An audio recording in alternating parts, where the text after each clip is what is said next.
Morning Business. Oui, alors Jérôme Powell a-t-il trahi, failli à sa mission de défense de la croissance et de la valeur de la monnaie en nous disant que open bar illimité, que si l'inflation repart, je regarderai ailleurs. Jean-Marc Daniel, j'imagine que ça ne vous plaît pas. Ah non, ça ne me plaît pas du tout.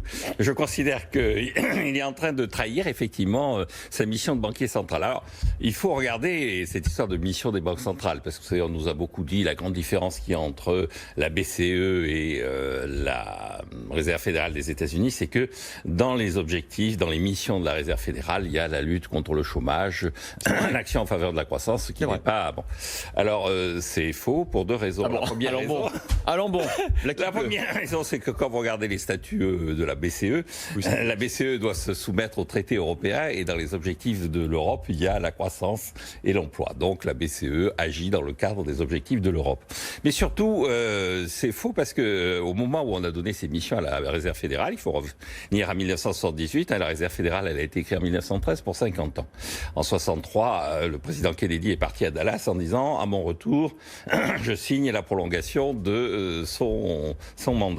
Bon, on sait ce qui s'est passé. Donc, en fait, il y a eu 15 ans de négociations entre différents éléments de Washington. Et on est arrivé au statut de 78 qui dit qu'elle a 3 missions, la stabilité des prix, le plein emploi et des taux d'intérêt bas pour permettre à l'État de se financer à moindre coût. Ah oui, le plein emploi, pardon, Jean-Marc. Oui. Et alors, il y a eu une croissance quand même. Oui, absolument. Mais mais il y a eu un article fondateur de Samuelson qui a dit de toute façon, tout ça est incompatible. On ne peut pas avoir et la stabilité des prix et le plein emploi. Le seul véritable enjeu... Ça se discute.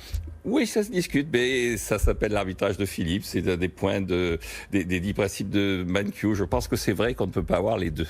Et donc, à partir de ce moment-là, à partir de ce moment-là, eh bien, le véritable enjeu, dit Samuelson, c'est les niveaux de taux d'intérêt. Alors, je pense que M. Powell, il est un peu dans la logique de Samuelson en disant, puisqu'on ne peut pas avoir la stabilité des prix et le plein emploi, je vais me concentrer sur l'idée que la seule mission que je peux remplir, c'est de maintenir des taux d'intérêt très bas.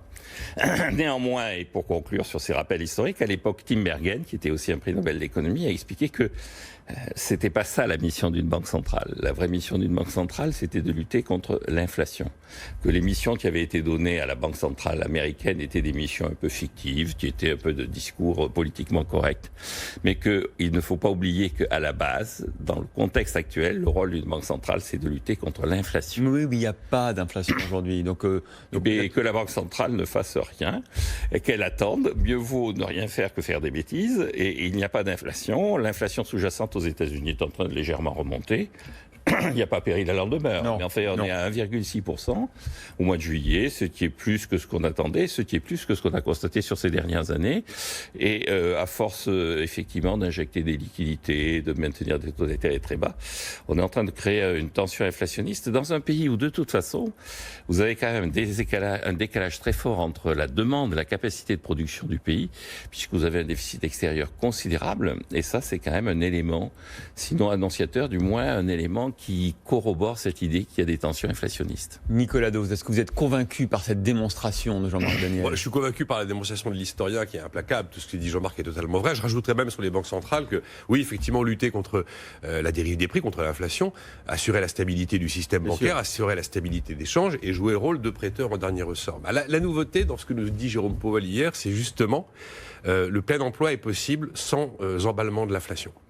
Ce qui, normalement, ne devait pas se vérifier, est en train de se vérifier. Et alors, j'ai du mal à partager l'émotion de Jean-Marc sur ce qui se passe et sur la décision qui est prise parce qu'elle était à peu près anticipée. On voit très concrètement, quand vous dites que vous n'avez plus une cible d'inflation à 2%, mais que vous avez une cible d'inflation en moyenne sur une durée assez longue de 2%, ce qui veut dire qu'on peut très bien aller au-delà pendant un petit moment si on a été en dessous préalablement, c'est une manière de dire au marché, et ils l'ont très bien compris, vous inquiétez pas, je ne serai pas, si l'inflation arrivait à 2, 3, 2, 4, 2, 5, obligé de remonter les taux.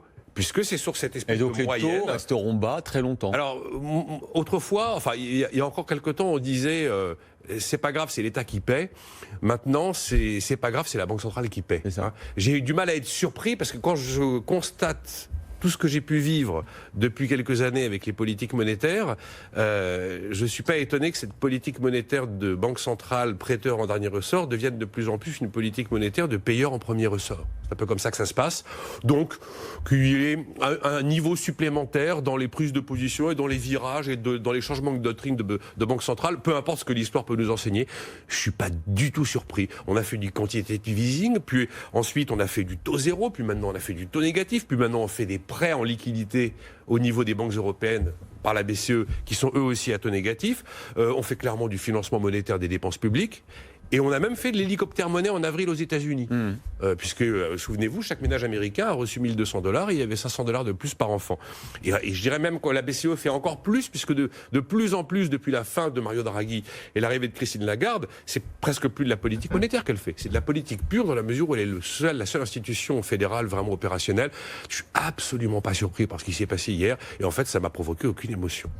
Non, le fait de ne pas être surpris ne veut pas dire le fait que l'on doit approuver. Pour revenir sur l'histoire des 2% en moyenne, ce qui est important dans ce qui s'est passé, c'est que vous aviez quand même là aussi un discours assez important de Bernanke à Tokyo sur l'objectif de 2% sur la durée du cycle, qui a été ensuite repris dans une série d'articles. Ouais, c'est 2012. Dans une série d'articles de la American Economic Review, toute une théorisation de l'objectif d'inflation sur la durée du cycle et non pas sur l'année. Mais là, ce que dit Powell, c'est qu'il se déconnecte complètement du cycle. C'est-à-dire, il est en moyenne. Eux, ils deviennent dans une espèce de flou artistique qui fait que la Banque centrale, encore une fois, elle a été rendue indépendante sur la base d'un certain nombre de missions à remplir. Si elle est indépendante et si elle n'a aucun encadrement, aucune mission, aucun objectif, ça devient non pas un lieu fédéral, non pas un lieu de démocratie, mais ça devient un lieu d'arbitraire. Merci, messieurs.